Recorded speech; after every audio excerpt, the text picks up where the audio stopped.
stop editing yourself or filtering yourself or holding back, hiding your light, but instead shine it. And over time, it's going to get brighter. And some people will connect. Sometimes the algorithm will take your little piece of content and show it to millions of people. Most of the time it won't. That's not your business. The results are not my business. My business is being faithful and scattering the seed, using the talents the Lord has given me and sharing it with people. And over time, it grows. Welcome to Podcast Coaching for Kingdom Entrepreneurs. I'm Kristin Fields-Chadwick, your podcast coach on this transformative podcasting journey. Our mission, empower kingdom entrepreneurs to confidently launch and grow podcasts, fostering a journey of being seen, being heard, being known, and making a lasting kingdom impact. This is Podcast Coaching for Kingdom Entrepreneurs. Your voice matters. Hey everybody, welcome back to a brand new episode. I am Kristin, your host, and I have the lovely Brian Dixon with us today, CEO and co-founder of Hope Writers. And I'm going to read your mission because I think it captures everything that you do so well because you show up so beautifully. You say, my mission is to help authors, speakers, and aspiring messengers to create a sustainable business through navigating tech overwhelm, learning to market with confidence, and making money authentically. Who doesn't need that? Come on, let's go. I love it. Well, welcome to our show. And I am so excited to have you here because you're like the anchor of of messaging. And it's fun to think about back in 2020, I had left my first podcasting job as a sole, I was their producer for 4 years, and they had blessed me and were like, Kristin, you have a message to share. And we want you, you have launched us. You have gotten us to the top 20. You are so you did this well. And now it's your turn to use your voice. And it was such a blessing. And I was like, how do I do this? And Hope Writers actually was the first investment that I made my journey.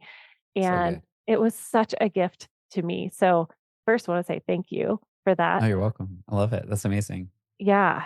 And in that journey, learning to use my voice, not only on paper, but I really took the hard turn to using my voice on audio. And that has been such a great adventure.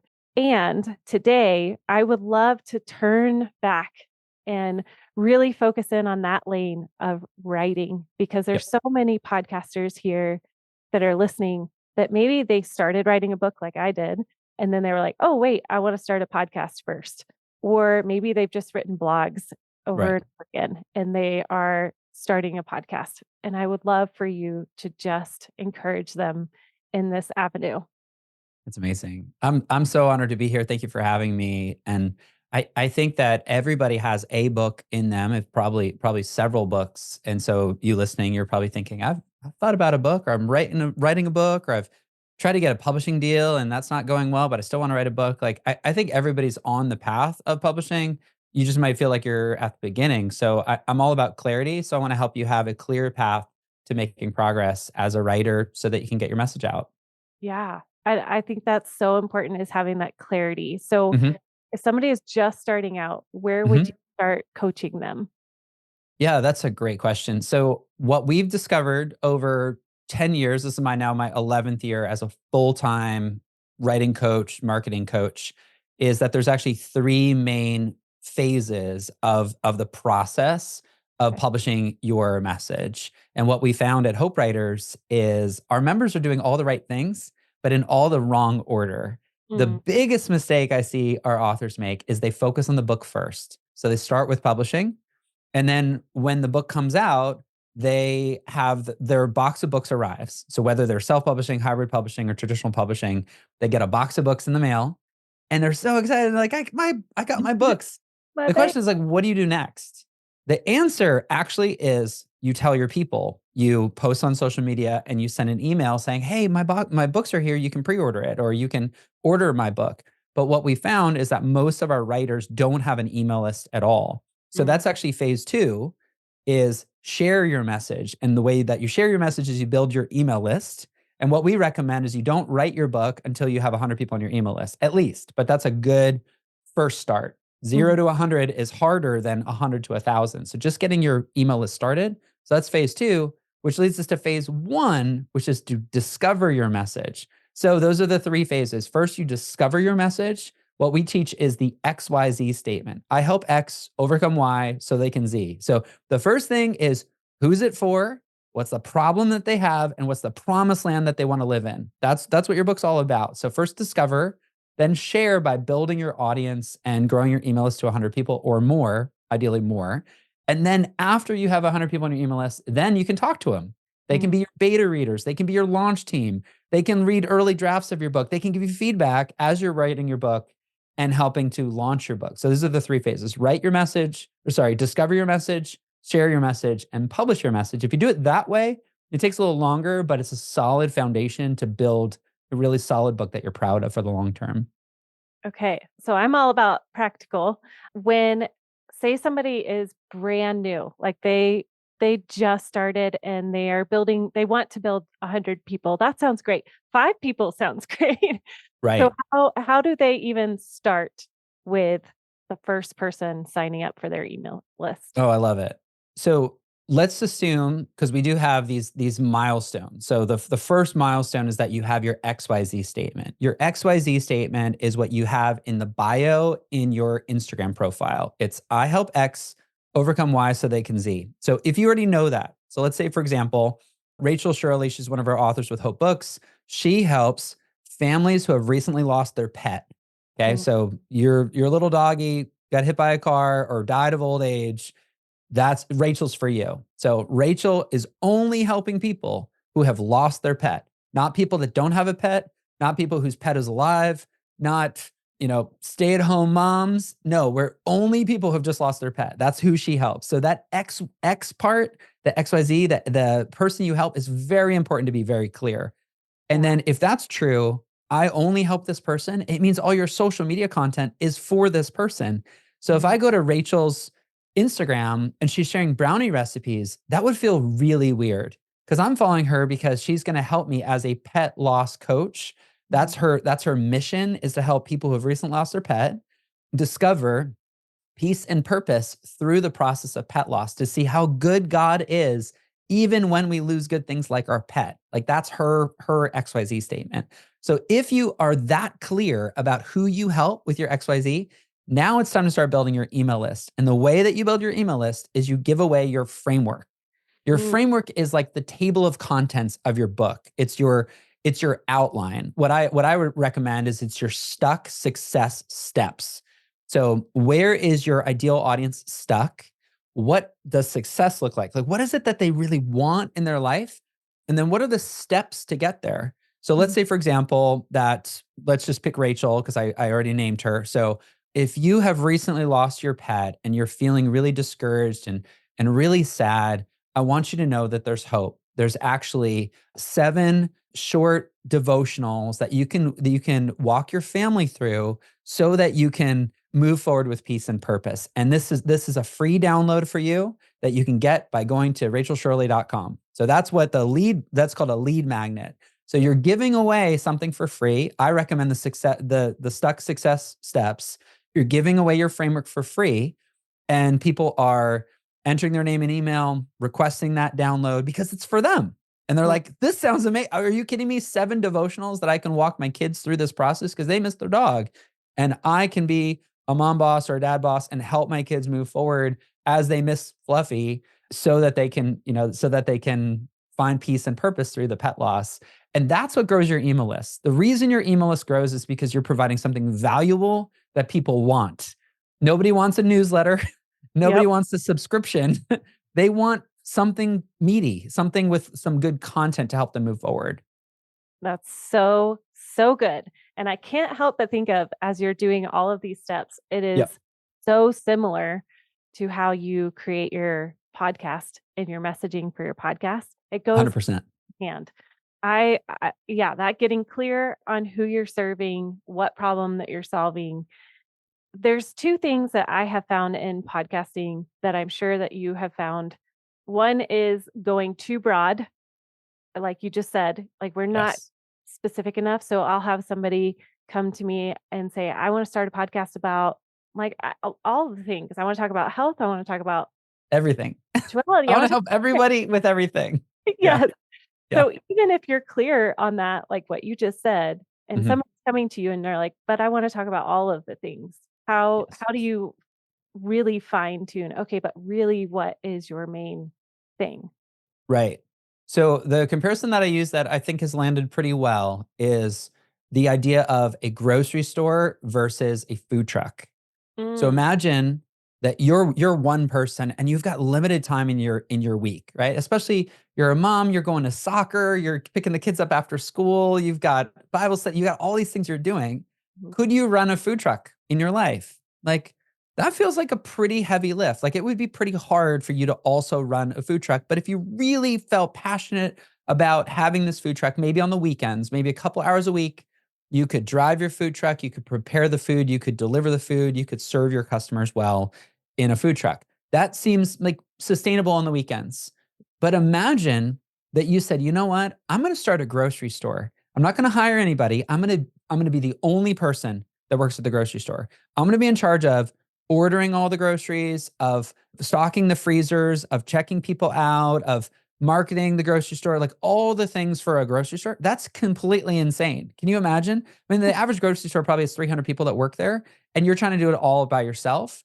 And mhm, that's the comparison that really lands for me. So instead of trying to run a grocery store and help everybody with everything, mhm. whatever their dietary need, whatever their preference is, whatever they're looking for, don't be a grocery store, be a food truck. Like this is all I do. I serve tacos. People want tacos, they come to my food truck.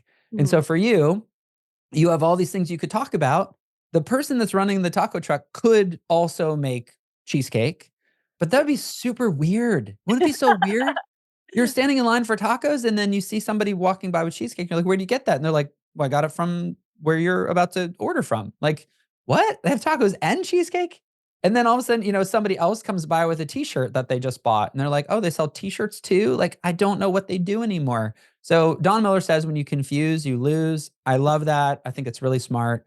So really, really niche down. Be the one person that does this one thing. You're not a savior to everybody, but you can be a coach to one person. So come alongside them, help them with the one thing. And then over time, you could grow it to maybe 2 or 3 things you do. But when you try to do 11 things or 17 things, Yeah. it's going to just be overwhelming and you're going to want to quit. Yeah. So good. So, so good. And I think that that really is going to be a great little pivot because I wanted to Yeah. bring up a quote that you had said on another podcast where you had talked about audience size and how why that does not matter really. And I think with writing a book and you're trying Mhm. to grow your email list and Yes. you're thinking, oh gosh, well, I only have 30 people so far. What would you say in that response of, my audience isn't big enough?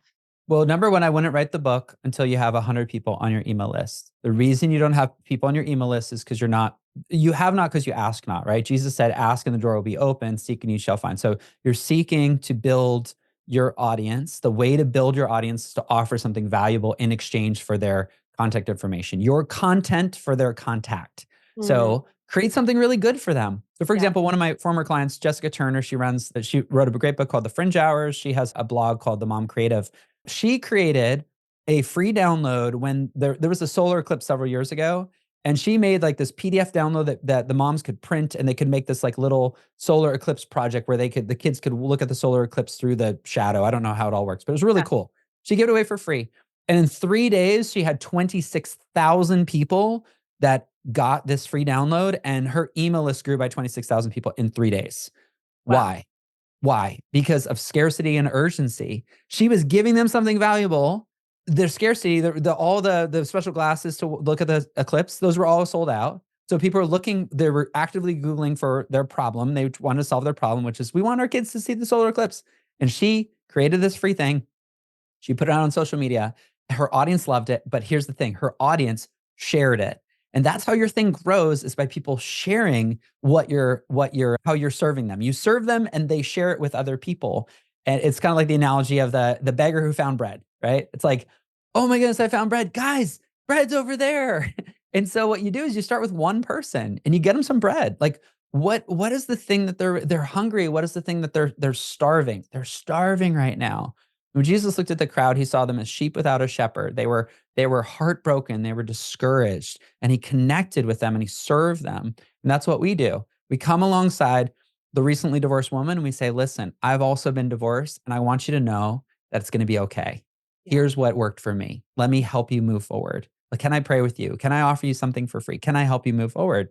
And she's like, "Yeah." And then guess what? She has other friends who have been divorced and they need the bread that you're offering. That's Yeah. how your thing grows. But 30 people is a lot of people. Try putting them on a bike. 30 people on a bike is a lot of people. 30 people in your living room is a lot of people. Zechariah 4:10 says, "Do not despise the small beginnings, for the Lord rejoices to see the work begin."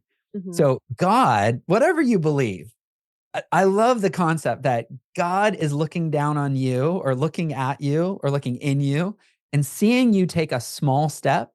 Mhm. And culture wants to shake our fist at the small and say, "That's not big enough. You don't have 1 million subscribers." God, God looks at Mm. it and says, "I'm rejoicing Yeah. to see the work begin." And Mm. so 30 people is a lot of people. One person's a lot of people. It's one person that you could change their life. But then we do good work by figuring out, okay, how can I help this one person? That leads to 10, that leads to 100, that leads to 1,000. Over time, all of a sudden you're looking around and you're like, my audience is huge, but it starts and ends with the person that you want to serve. Mm. So good. Yeah, I think it definitely starts with that one person, and that Yeah. helps whether you're creating a podcast, a blog, a book, just thinking of that one person. And I think another thing that you had said in this other interview was Mhm. we have a cloud of witnesses. And I was like, oh, that was a mic drop. Like, Whoa. you just like Yeah, stop and pause and think about there literally is a fan club all the time cheering us on of that's like, right.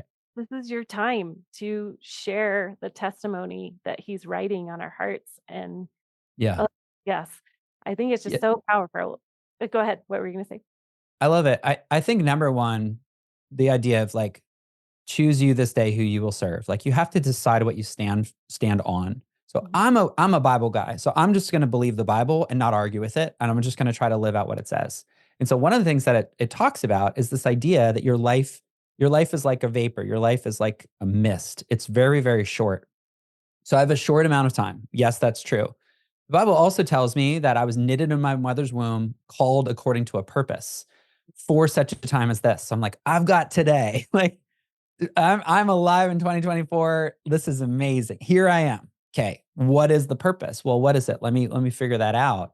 Now, I've got this limited time to live out this purpose, and I believe Jesus said it, right? It's to love the Lord your God with all your heart, soul, and mind, and love your neighbor as yourself. So there's three people I'm going to love. I'm going to love God, I'm going to love my neighbor, and I'm going to love myself. And in our culture, we've got all that mixed up. So if I'm loving myself, I'm loving others, I'm loving God, how am I making the biggest difference with the time that I have? So this is my window of opportunity. This is my time.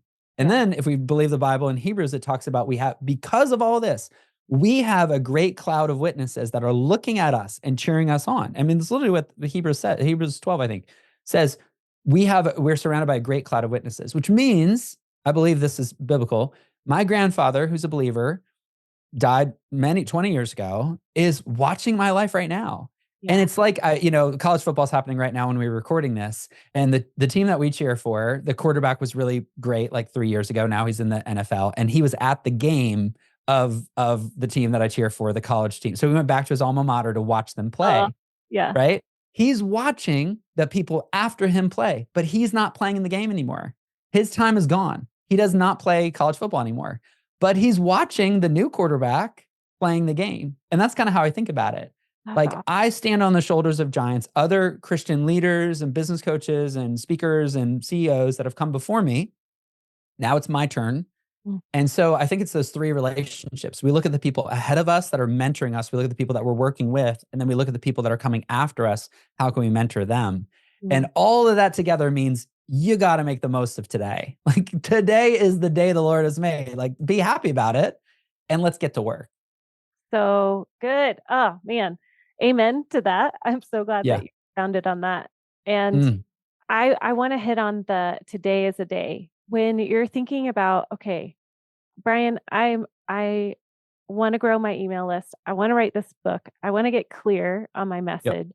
What are the steps to really get clear on how to go about that? And which avenue do I go first? Do I go podcasting first? Do I go Yes. writing a book first? Right. I know growing my audience, that's number one. You said Yeah. that. But I'm Yeah. curious your thoughts on with all of the people that you have helped write a Yeah. book, podcasting, what have you found the most successful in that timing? So good. There's a few things there. I think the first thing is this word desire or the word want. Mm, And growing up in the church, like we're really bad at this. We're not great at naming our desires and saying what we want. For some reason, we think it's evil or selfish to say what we want. The Bible actually says, delight yourself in the Lord and he will give you the desires of your heart. amen. So we start with what is the desire? John Eldridge has a great book called Journey of Desire. Like, what is it that we desire? And you've got to name it. One of my business coaches, Dan Sullivan, he says, become a good wanter. So what is it you want? Like, it's okay to want it because you want it, not because you need it, but because you want it. So you want it, that's great. Like, that's awesome. If you're delighting yourself in the Lord, then the desires of your heart are going to be holy and redeemed anyway. So Mhm, you wanting to connect with your audience and write a book and share your message, that's a good thing. So first of all, be okay with it being a good thing. Like, it's great for me to share my message. God uses really famous people. mm, Like, think about how famous Jesus was. The people are following him, 5,000 people, 10,000 people. Like, most of the people in the Old Testament and New Testament were really, really well known. And for some reason, we think that we have to be so small and we can only share with a few people. It's okay to have a big following. You're going to make a bigger difference the more people that follow you. So, number one, I think it's just say what you want. Like, the way that I do it, I mean, I do this literally every day, is I review my 5-year goals. mm, So, what is it that I want to be true in 5 years from now? I pray over it. I look at it. I'm like, okay, Lord, is this right? And then once you make the decision, then it's just about implementation. Now, mhm, the how, so that's the what. So be clear on the what. And then the how is going to be different for everybody. And there's different seasons. And I've been doing this for, like I said, this is my 11th year. I've seen the rise and the fall of Periscope, the rise and the fall of, I can't even remember the name of it now, the audio one that everybody was really a big fan of for like a minute. You yes. know, there's all these tools that will come and go. So the answer is, what's the rock that you can build your house on instead of the shaky sand? Mm, Social media is shaky sand. I actually call it rented land. You do not want to build a home, hire a builder, work with an architect, and then put your home on in the Walmart parking lot or mhm, or in the community park. Because if you put it in the community park, the city is going to come and knock it down because it's not your land. So don't build your home on rented land. Don't build your home on social media. Build your email list, because your email list is something that you own. I can download the CSV, the Excel file of the people that have subscribed, and I mm, can put it in another system and I can send them a message. So I think the best thing that you can do, number one, figure out what is it that you want to be true in your life in 3, 5 years from now.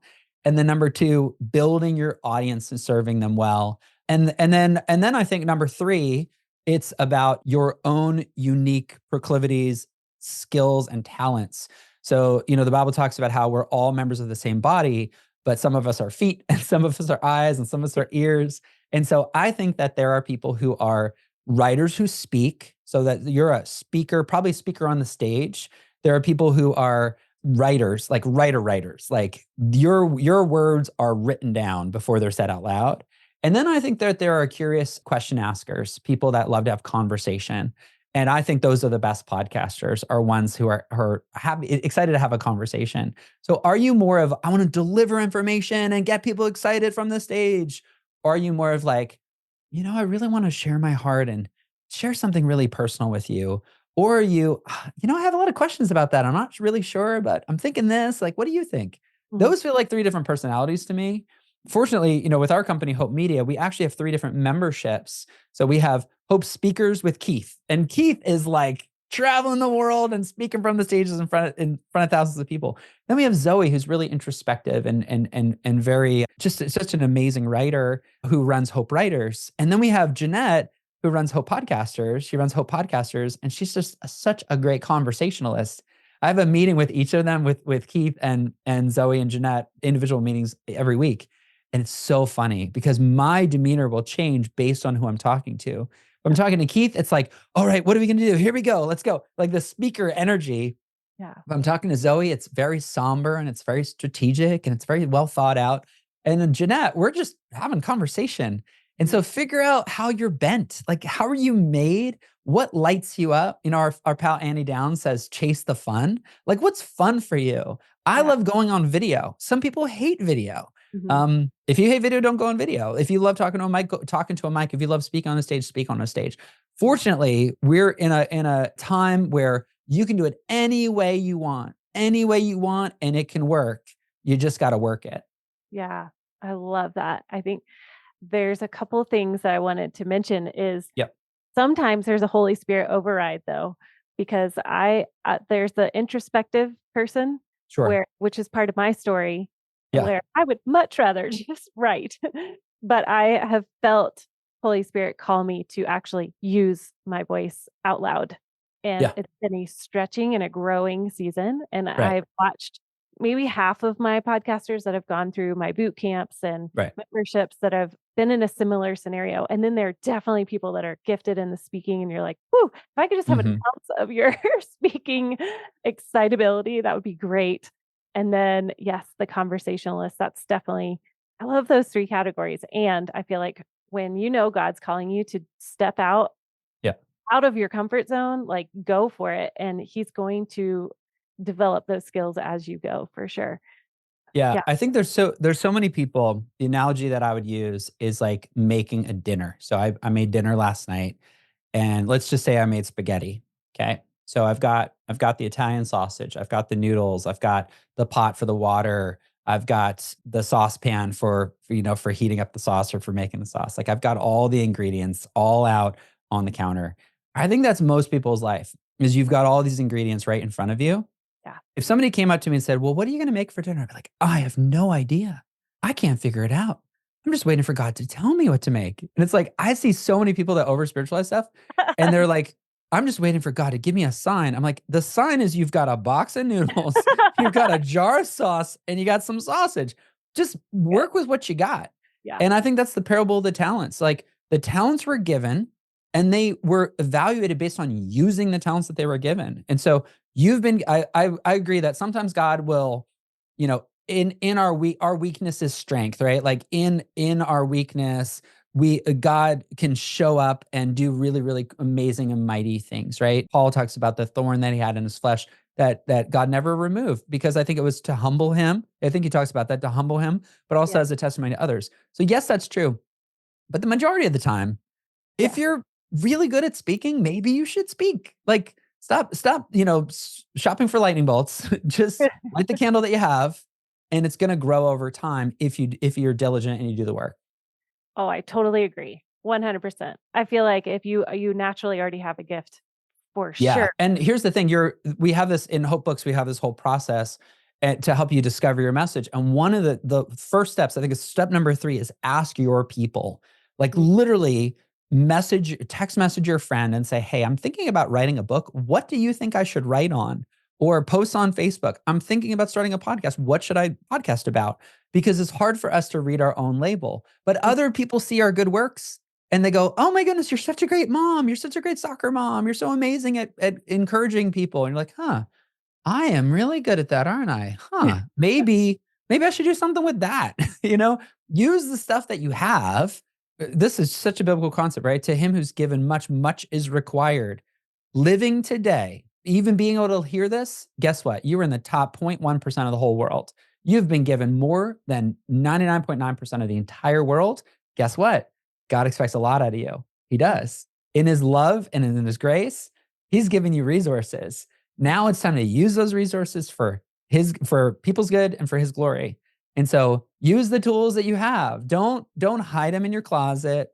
Don't, be a producer instead of a consumer. We are wasting away our days on Netflix instead of creating something worthy of being on Netflix. So good. I loved hearing you say that, being a producer versus a consumer because, oh, so true. I think when I first started building the holistic podcasting business, Yes. Yes. the core verse was arise and shine for your light has come. So And good. I honestly believe when I picture that, it's like light bulbs everywhere, lighting up all over the world. And we can sit in our little homes and hear and consume all of the things that are going wrong in the world and the darkness and da da da. Or we can flick on our light and be like, oh, I'm actually going to bring light into this space. And Yes. yeah. Well, think So about I think it's Joshua and Caleb, right? The spies that went into for the promised land, and as they were evaluating it, they sent, I think they sent like 12 spies, right? But only 2 of them came back, said we can do this. mhm, And 10 of them were like, "Oh, we can't do this. Look at the giants." And mhm, I think that's how it works with content creation. We yeah. go on YouTube, we go on the podcast directory, we go on Netflix, we go to the bookstore, and we go, "Oh my goodness, everybody's already written about that." Yep. And they're giants. They're mighty and they're huge and they've been doing it a long time. Who am I to feel like I can share and I can make a difference? But Mhm. then what I recommend is you look at your life. Look at the people that have access to you right now that Beth Moore or Lisa Turkers or Lisa Bevere, whoever you look up to, that they'll never actually meet. Like they'll never have a personal conversation. Maybe they'll read their book, but the idea that you can sit across the coffee shop table from them and have a real conversation, and the way that you say it is different than the way that Lisa or Beth or Lisa might say. And that's where you start. You start with the people across the table from you. You start with the people at your kitchen table. You start with the people across the coffee shop table. You start with the people across the soccer field from you. And you start sharing your light that way. And what happens is when you plant good seed, you water it, you give it time. It's the law of nature. It's the way God made it. It grows. It just grows. You take care of it and it grows. And Yeah. over time, you'll start to see it grow. My life verse is Proverbs 22:20, which says, "Do you see?" I got on the wall over there. "Do you see a person skilled in his work? He will stand in the presence of kings. He will Yeah. not stand in the presence of the unknown." In other words, well, you've got this thing on your heart, start sharing it with the people already in your life, Mhm. and then over time it will grow, but you've got to get good. It only grows when you get good. Yeah. And so I think that's our responsibility. It's like, yes, go to YouTube University, join your program, join our program, like go learn from somebody so that you can get good because the bar is high. If you self-publish your book and it looks like garbage, people are not going to read it. Like it has to look good in Yeah. order for people to take it seriously. Yeah, and I will confirm that after working for 4 years for a solo podcast, and they Yep. they just got, I mean, hundreds of books, and it was my job to go Yeah. through all of the books, flip through, look at the cover, and when I first started, another producer was teaching me how to do it, and a Mhm. huge Christian organization, and she was like, "You know how you can tell if it's good or not? Just from the outside cover." Even if, like, True. if you have been told, "Don't judge a book by its cover," unfortunately, it is that first impression, and so some books had to be put away, and Yeah, so, yes, I that's couldn't right. agree more that the spirit of excellence needs to be on your book, on your podcast, Yes. on whatever you're putting out there. Yeah, because 'cause you're representing kingdom, so 100%. One of my mentors says, "If it's gonna be Christian, it better be better." He's yeah. from he's from Charlotte, North Carolina, so he talks like he's from Charlotte. It better be better. I agree. It's funny, whenever I travel, if I'm taking a flight, which I really try not to do, but if I'm taking a flight, I dress up. Mm, And guess what? I get upgraded. It's just yep, people treat you differently. If I've got nice shoes on, if I've got a suit coat on, like people are gonna expect that I'm in a hurry or I have somewhere important to go. And I think we've got this sort of really mediocre culture. We have these low expectations of ourselves, of our family, of our community. We've got to raise the standard. We've got to, if we're kids of the king, we better look like royalty. Like we've got to level up what we're doing. And unfortunately, we have an amazing tools in front of us where we can have good lighting, we have good sound, we could have, good video cameras. Like we have access to all those things, but are we using it? Are we sharing our work in a way that's excellent? Because excellence attracts. And it's when we just kind of phone it in. The worst part is I see people phone it in, give them mediocre work, say, I'm so busy. I don't have enough time. I just put this up on the internet. It didn't work. I guess God doesn't want me to do it. I'm like, what are you talking about? He's given you 168 hours every single week. What if you invested 3 or 4 of those hours in your own education and just got better and better and better every week? How much of a different impact would your words make if you got better at what you were doing? Yes. And it's so confirming. 2 words the Lord gave me back in the fall Yeah. 2023 was master and cultivate. Go. I was like, oh, all right, I guess this is the next year of Yeah, I love it. cultivating. And I think that's true for so many, especially with the huge uptick in creativity from 2020 and Yeah. everybody going online, starting podcasts, writing book, that this is the season of 2024 is okay, it's time. We get to master and cultivate. We're no longer like fishing all of the waters trying to figure out which one is ours, but taking time to actually dig in and root deep Yes. and produce the seed or produce the fruit that has been seeded for a long time. And yeah. So Oh, good. I love the parable of the sower, and I think that's a really good way to think about our content as a content creator, especially as a Christian content creator.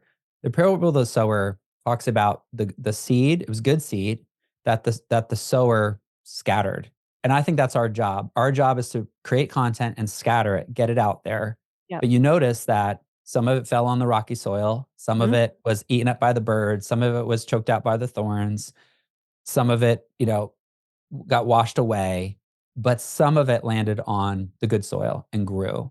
Mhm. And that's all we can do. Like, Yep. all we can do is put our content out there, put our seed out there, and be faithful in sharing our words, sharing our hope-filled words. I believe that the world needs your hope-filled words Mhm. more now than ever before.